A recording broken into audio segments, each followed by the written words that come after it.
The specifications mention an impressive contrast ratio of 566:1 on the optimized amber screen. Numbers on a spec sheet are one thing, but I wanted to see whether that actually made a difference in real-world use. After testing it, I can say that the high contrast does translate into very precise light control.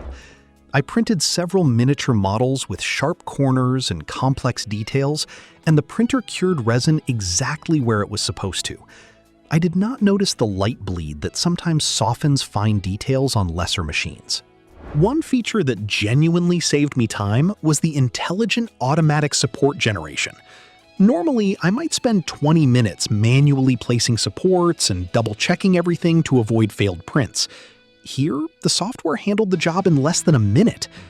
During my testing, I did not have a single model detach from the build plate.